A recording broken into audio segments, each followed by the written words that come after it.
Hello again. This is Pastor Don Phillips of Don and Carol Phillips Ministries, operating out of Kansas City. And I am glad you got connected with this message somehow today. I hope someone told you about it if you weren't aware that I'm putting these messages out. This is a very special message, a very short one. I understand this is a busy day. You have a lot of things going on, and so do a lot of other people. So I cut this short, but I wanted the message to resonate with everyone. I'm reading as a text, Luke chapter 2, verse 20. Then the shepherds returned, glorifying and praising God for all the things that they had heard and seen as it was told them. Now, I have entitled this Christmas the Next Day. And I understand that you may be watching this on the day before Christmas, Christmas Eve. Maybe you won't see it till afterward. Anyway, that's the title, Christmas the Next Day. You know, one of my favorite things about Christmas, and I do like Christmas. I mean, I'm all dressed up for it. And I love the Christmas season. And one thing I like about it so much is how so many people during this time focus on Jesus Christ. And although I'm aware that many people pay little attention to Jesus at this time every year, many others become inundated with the Christmas spirit. People from just about every country in the globe celebrate Christmas. A lot of people travel, some of them across the country and some from other countries. People who are not attending church on a regular basis can seem to make it to church during the Christmas season. I'm glad they do. I wish they'd go more often, but at least they make it during the Christmas season. And when you look closely at the story of Christmas as Luke described it in chapter 2, verses 1 to 20, you'll see something very similar to what we experience today. Let me explain what I mean. First of all, they had the angels singing, so the air was filled with Christmas music. They had the shepherds visiting. These were folks who probably didn't attend church very often, but they came to see Jesus that day. And then they had the wise men who traveled from out of town, from afar. They made it to Bethlehem in time to see Jesus. Even though we don't know exactly when they got there, they made the long journey and they got there in time to see Jesus. This is kind of like what happens to us during the Christmas season. As we visit family in other cities, or family in other cities come to visit us. And if we don't get there for Christmas, at least we get there up and around that time of year. And so we celebrate Christmas together. Now, though I would like to point out to you some interesting points, Luke 2:20 records for us that after the shepherds had visited the baby Jesus, they returned to their own homes and to their flocks. And if you think about it, for almost everybody, life gets back to normal after Christmas Day.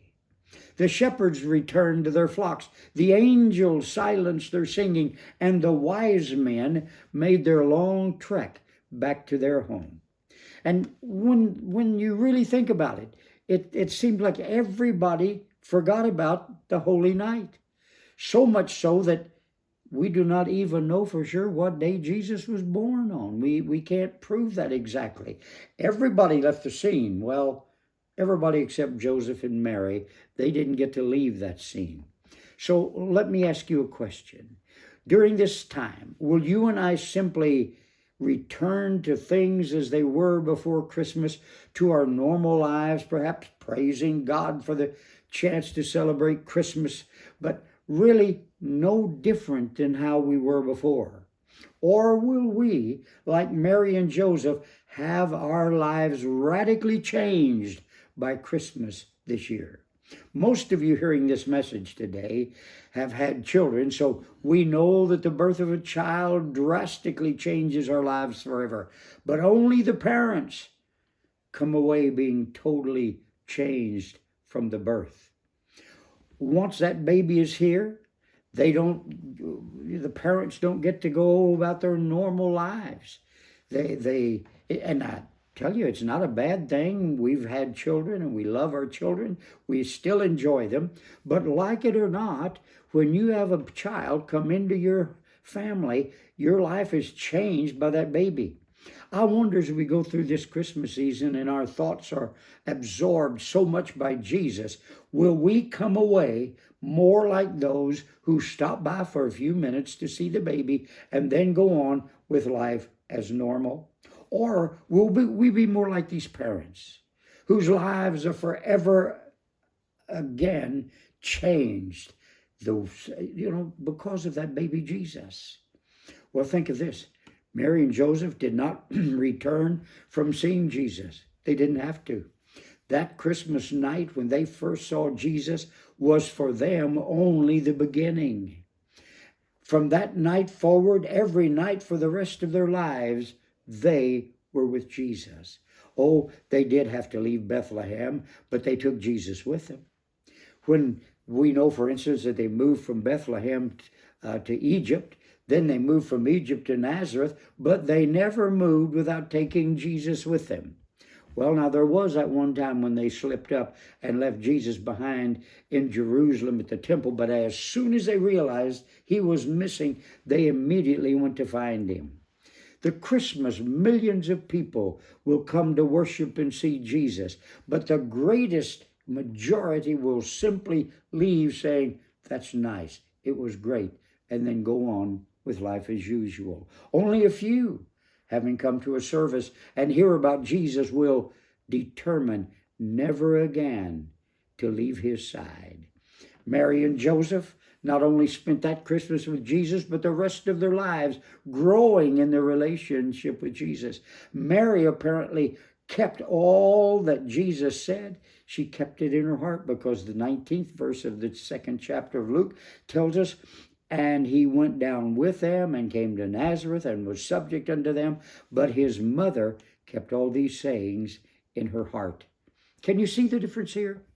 The others just visited the baby, rejoiced, and celebrated a while, and then went back home to their normal lives. Mary and Joseph took all that was said and done about and by Jesus. They kept them and pondered them in their hearts. Here we are, Christmas this season, and I can't help but wonder what kind of crowd we'll have at our churches today across America.